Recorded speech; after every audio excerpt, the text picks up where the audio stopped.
So imagine being told that a routine cosmetic injection could actually cause a massive, uncontrollable hemorrhage. Right, which sounds terrifying. It really does. But then imagine being told that the exact same biological mechanism used in that injection might actually, hold the cure for a severe bleeding disorder. It sounds completely contradictory. I mean, it doesn't make any sense on the surface. Yeah, but that is exactly the landscape we are navigating today.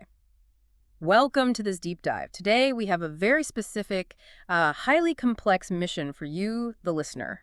We're answering whether a patient with mild von Willebrand disease or, other hereditary clotting factor deficiencies can safely undergo an elective O-shot procedure. The tension here is just palpable. We're looking at this crazy intersection where elective aesthetic desires basically collide head-on with the heavy, unforgiving science of complex hematology. Right. And we're navigating these diagnostic muddy waters to see if a bridge even exists between those two completely different worlds. And to map out that bridge for you, we've pulled together a really fascinating stack of sources. We're cross-referencing uh, promotional and safety materials from aesthetic clinics that actually offer the O-shot. Places like Southern Surgical Arts, Body by Block, and Optimal Medical Group. Exactly. And then we're stacking those up against the FDA package insert for a heavy-duty clotting factor concentrate called alphanate. Which is some serious medicine. Oh, absolutely. Plus, we've got detailed clinical guidelines from the American Society of Hematology and the Polish Society of Hematology, and even some cutting-edge clinical trial data regarding platelet-rich plasma therapy. And stacking those sources side by side reveals this really stark divide. On one side, you have aesthetic clinics throwing up a giant flashing stop sign for anyone with a bleeding disorder. A hard no. Right. But on the other side, the medical science of managing these exact disorders suggests a much more nuanced, albeit, heavily orchestrated reality. Okay, so let's unpack this. To understand if this procedure is safe for you, we first have to understand what the O-shot actually is and the underlying mechanics of why these clinics are so terrified of bleeding disorders in the first place. Well, the O-shot, or orgasm shot, utilizes a technology called platelet-rich plasma, or PRP. And the procedure itself relies on drawing the patient's own blood. So it's an autologous treatment. Exactly. That blood is placed into a centrifuge, which spins it at really high speeds. And because the different components of your blood have different densities, the centrifuge separates the red blood cells from the plasma and the platelets. Okay, got it. The technician isolates that platelet-dense layer and then injects that concentrated plasma into specific areas of the vaginal tissue. And the goal of isolating those platelets is what? Tissue regeneration and improving sexual health. But how do platelets actually achieve that, like biologically? Think of platelets as these tiny biochemical storehouses. When you experience tissue damage, platelets are the first responders. But they don't just form a physical plug to stop the bleeding. Right, they do more than that. Yeah, inside these platelets are specialized sacs called alpha granules.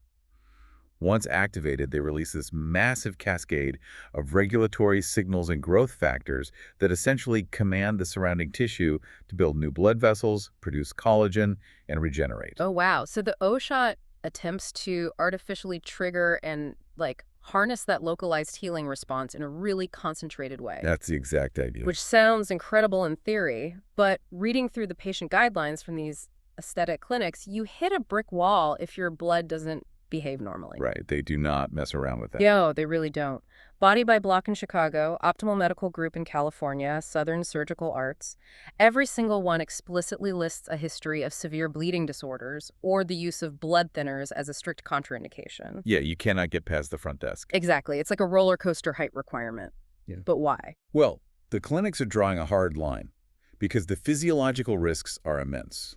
According to the Optimal Medical Group sources, the rare but serious complications of the O-shot for any standard patient already include significant bleeding, prolonged swelling, infection, or nerve injury. And that's just for someone without a bleeding disorder. Exactly. When you introduce a patient with a bleeding disorder like von Willebrand disease, those risks multiply exponentially. Let's break down von Willebrand disease, or VWD, for the listener, so we really understand the exact mechanical failure happening in the blood. Sure. So in a healthy system, when a blood vessel is injured, platelets rush to the site to form a plug. You can think of the platelets as the bricks. Okay, bricks. But bricks cannot hold a wall together on their own. They need mortar. And von Willebrand factor is that mortar. It's a large, sticky protein that acts as biological glue, adhering the platelets to the exposed tissue of the damaged blood vessel. And binding the platelets to each other, right? Exactly. And it also has a second job acting as a protective carrier protein for another vital clotting protein called factor VIII. So it prevents factor VIII from being broken down too quickly in the bloodstream. You got it. So if a patient has VWD, they have a quantitative or qualitative defect in this mortar. They either don't produce enough of it, or the mortar they do produce is, defective and just doesn't stick properly. Right, and the result is that the bricks, the platelets, they just wash away in the blood flow. A patient with DWD lacks the proper localized clotting mechanisms. So what is a simple routine microtrauma from a needle for a normal patient? Can rapidly evolve into an uncontrolled bleeding event, or a massive expanding hematoma. That's terrifying. And I'm guessing a standard med spa simply does not have the hematological tools, the laboratory support, or the emergency meds to halt that process once it starts. Absolutely not. So from a liability and safety standpoint, the med spa saying no makes complete sense. But does the broader medical community also say no? Because if we pivot away from the med spa websites and open up the actual clinical guidelines for hematologists managing surgery, the story completely changes. It really does. The narrative shifts from this blanket prohibition to a highly conditional allowance. A very strict allowance, though. Yes. The American Society of Hematology, or ASH, and the Polish Society of Hematology classify procedures involving multiple injections into highly vascular tissue as minor invasive procedures or minor surgery. Right. And their guidelines are actually clear. Patients with mild to moderate VWD absolutely can undergo minor procedures. But there is a massive caveat attached to that allowance. A huge caveat. The patient's von Willebrand factor activity levels must be artificially raised to a specific safe threshold before the needle ever touches their skin. And what's that threshold? Both the ASH and the Polish Society guidelines state that for minor surgery, the VWF activity levels need to hit at least 30 international units per deciliter. 30 IUDL. But preferably over 50 IUDL. And crucially, that 50 level must be maintained for 1 to 5 days post-procedure to ensure proper healing and prevent delayed bleeding. Okay, let's stop right there because this is the crux of the practical application for you listening. If your natural VWF level is sitting at a low baseline, say hovering around 15 or 20, how exactly are doctors hacking your body's chemistry to hit that 50 target just so you can get an elective cosmetic shot? The medical management required is remarkably sophisticated. For mild cases, particularly type 1 VWD, where the patient actually manufactures a normal von Willebrand factor but just doesn't secrete enough of it, doctors will often utilize a medication called DDAVP, or desmopressin. Walk us through the mechanics of DDAVP. How does that work? So DDAVP is a synthetic analog of the naturally occurring hormone vasopressin. Your body stores its reserve supply of von Willebrand factor inside the endothelial cells that line your blood vessels. Specifically in little storage pods called Weibel-Palade bodies, right? Yes, exactly.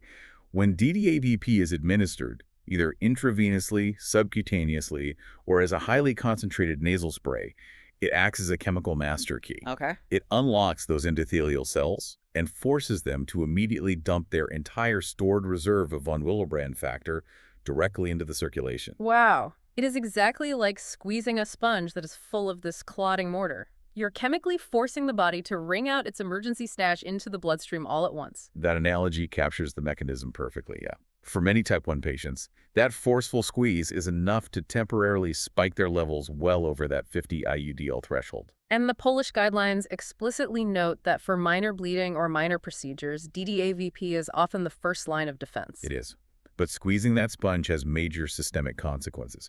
You can't just take a nasal spray in the parking lot and walk into the aesthetic clinic. Right, because the side effects require intense monitoring, don't they? Very intense. Because DDAVP is fundamentally an antidiuretic hormone. Its primary function in the body is telling your kidneys to aggressively hold on to water rather than producing urine. Oh, wow. Yeah, the Polish guidelines are stringent about this. Patients treated with DDAVP must severely restrict their total fluid intake to just 1 to 1.5 liters over a 24-hour period. Wait. So for an elective cosmetic procedure, you have to put yourself on a severe dehydration protocol. What happens if you get thirsty and drink a couple of glasses of water? Well, if you consume normal amounts of fluids while DDAVP is active in your system, that water has nowhere to go. It builds up in your bloodstream, heavily diluting your blood sodium levels. Which causes what? It creates a condition called dilutional hyponatremia. The drop in sodium causes a catastrophic osmotic shift where water rushes into your cells to balance the concentration. Oh my And God. if that happens in your brain cells swell against the inside of your skull, which can lead to severe seizures or even a coma. That escalated quickly. Going from an O shot to a potential seizure just from drinking water really puts the minor part of minor surgery into perspective. It really does. It's not trivial. And the sources also mention pairing DDAVP with tranexamic acid. How does that factor into the equation? So tranexamic acid tackles the problem from the opposite end. If DDAVP provides the mortar to build the clot, tranexamic acid protects the clot from being demolished. Demolished by what? Well, your body has a natural enzyme called plasmin.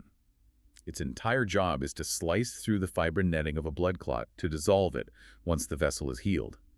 Tranexamic acid is an antifibrinolytic. It chemically blocks the plasmin from binding to the clot. So it's like spraying a protective sealant over the bricks and mortar so the body's natural cleanup crew can't dismantle the wall prematurely. Precisely.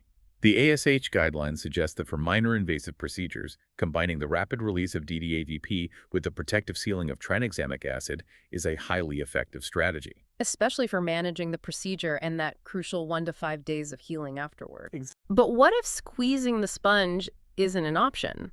I mean, what if the patient has type 2 or type 3 VWD, where their body either manufactures defective mortar or absolutely no mortar at all? The sponge is essentially empty. Then the strategy shifts entirely. We abandon stimulating the body's own reserves and transition to exogenous factor replacement therapy. So we have to manually introduce the missing proteins from the outside. Right.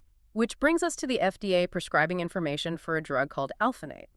And reading through this package insert is intense. It sounds less like a simple medication and more like a heavy-duty biological intervention. Alphanate is a marvel of biomanufacturing, but it is not something to be taken lightly. It's a highly purified, plasma-derived concentrate containing both factor VIII and von Willebrand factor. And it comes from donors, right? Yeah, it's created by taking the blood plasma from tens of thousands of healthy human donors, pooling it together, extracting the specific clotting proteins, purifying them through extreme chemical and heat treatments, and freeze-drying them into a powder. That is wild. And then that powder is reconstituted with sterile water and infused directly into the patient's vein. You are literally infusing the concentrated clotting power of thousands of strangers into your bloodstream to temporarily override your own genetic deficiency. Yes, and the logistics of doing this safely demand incredible precision. I mean, the dosing isn't just a standardized pill. Right. According to the alphanate insert, the dosage is a complex mathematical equation based on the patient's exact body weight, multiplied by the desired international unit rise in their VWF levels. And furthermore, every patient's metabolism clears these foreign proteins at a different rate. Their half-life varies. So a doctor has to draw blood, check the baseline, calculate the math, administer the IV infusion, and then constantly redraw blood to ensure the half-life clearance hasn't dropped the patient below that critical 50 safety threshold. Exactly. It requires a fully equipped hematology laboratory running in tandem with the procedural timeline. Which brings me to the absolute most important question for you listening right now. What does this all mean in practice? If a listener has von Willebrand disease and really wants the O shot, is it worth going through a plasma-derived concentrate infusion with complex math and constant blood monitoring just for an elective aesthetic procedure? Well, that is a personal calculation of risk versus reward, but the warnings on the alphanate package insert highlight just how heavy those risks are. First, there's the immediate risk of thromboembolic events. Let's explore that, because we're talking about a patient who historically cannot stop bleeding. Right. But if you miscalculate the dose, or the patient's clearance rate is slower than expected, and their VWF levels exceed 150 IUDL, you swing the pendulum entirely too far the other way. So they become hypercoagulable. Yes. You cause them to form dangerous, unprompted blood clots that could travel to the lungs as a pulmonary embolism or to the brain as a stroke. The pendulum swings from hemorrhage to stroke. That is a terrifying tightrope to walk for a cosmetic benefit. And then you have to consider the mechanics of intravascular hemolysis. Which is what, exactly? Remember how alphanate is derived from the pooled plasma of thousands of donors? Yeah. In that massive pool, there are naturally occurring blood group-specific antibodies known as isoagglutinins, specifically anti-A and anti-B antibodies from donors who have type O blood. Wait, so if the patient receiving the infusion has blood type A, B, or AB, what happens? If they receive large or frequent doses of this concentrate, those pooled anti-A or anti-B antibodies recognize the patient's own red blood cells as foreign targets. No way. Yes, the antibodies will literally attack and destroy the patient's red blood cells from the inside out, causing acute hemolytic anemia. The medicine given to help the blood clot induces a state where the immune system destroys the red blood cells. That mechanism is staggering. The therapy itself is carrying the microscopic weapons of thousands of strangers into your veins. And that leads directly to the most daunting long-term risk, the development of inhibitors. Yeah, when you introduce these massive, complex, human-derived proteins into a patient, the patient's own B cells can occasionally misidentify them as hostile foreign invaders. The immune system mounts a defense, producing neutralizing antibodies, inhibitors, that seek out and destroy the replacement factors before they can even help the blood clot. So if your body develops these inhibitors after using alphanate for an O shot, what happens the next time you need it? Not only will the alphanate instantly stop working, but treating any future potentially life-threatening bleeding episode, like a car crash or an emergency appendectomy, becomes incredibly complex. Because you've essentially trained your immune system to reject the only life-saving intervention available to you. Precisely. You've burned that bridge. Wow. So relying on the plasma of thousands of strangers carries the risk of stroke, red blood cell destruction, and permanently compromising your immune response to future treatments. It's a huge burden. If utilizing mass-produced exogenous factors is that hazardous and exhausting, why aren't hematologists looking at ways to just use the patient's own blood to heal them? Well, it turns out they are. And this brings us to the most unbelievable contradiction in our sources. The irony here is just profound. It really is. We have established that platelet-rich plasma procedures, like the O-shot, are strictly banned by aesthetic clinics for people with bleeding disorders. But the plot twist of this deep dive is that hematologists are currently running clinical trials using platelet-rich plasma to actually treat patients with severe bleeding disorders. It forces us to entirely reframe how we view the biology of the platelet. It's like being told that the food you are deathly allergic to is the exact biochemical key to curing your allergy.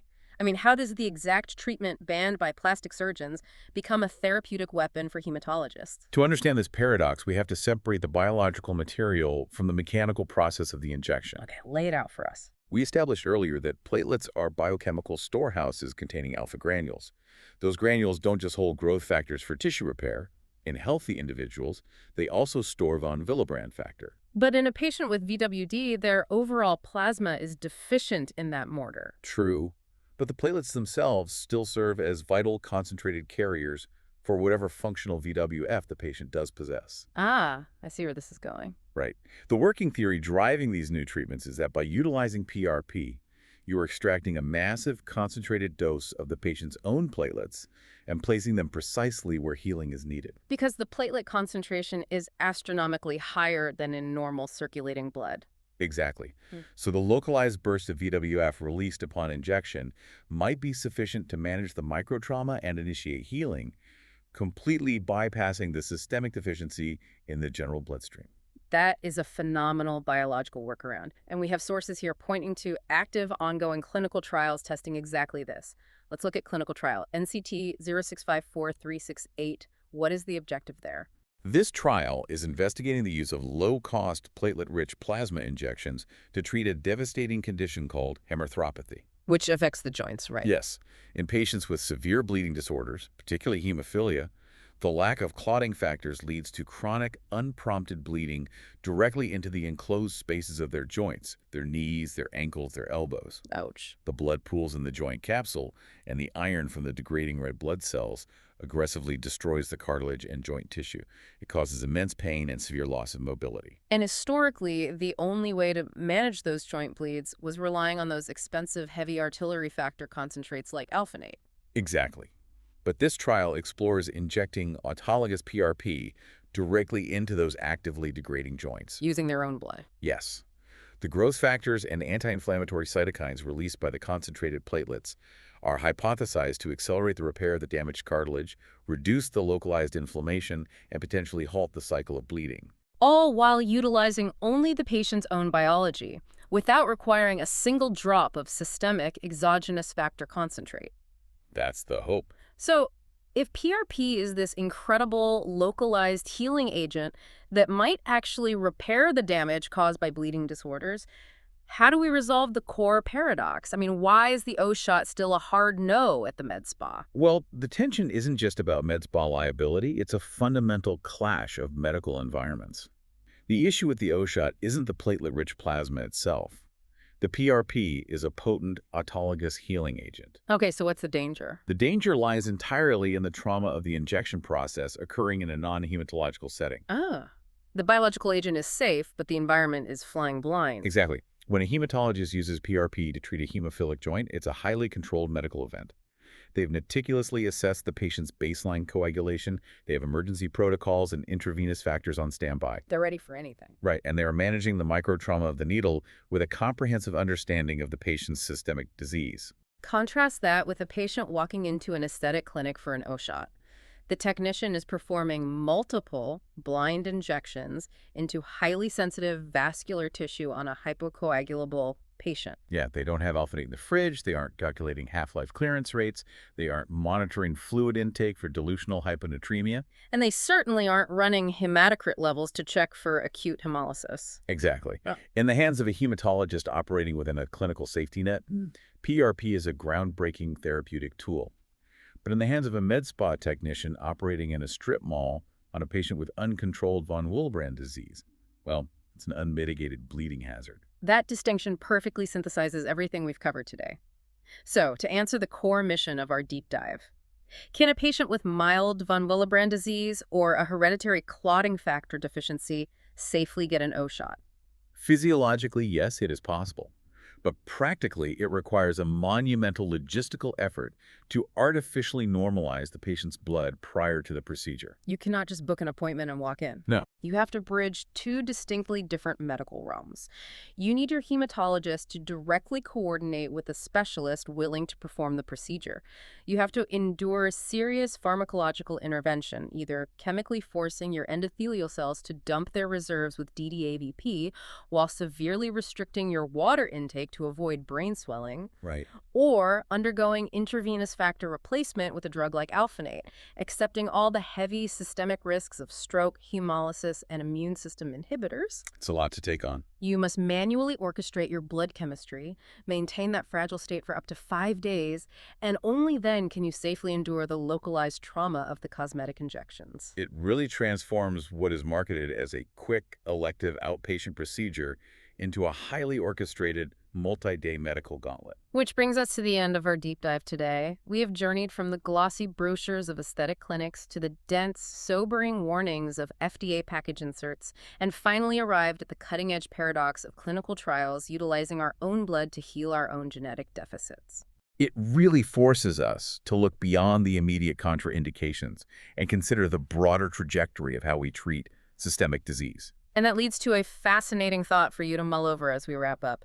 We've spent this entire time looking at how reliant patients with bleeding disorders are on mass-produced, pooled plasma pharmaceuticals like alphanate interventions that require the blood of tens of thousands of strangers, carrying the chaotic risks of foreign antibodies and immune rejection. Yeah.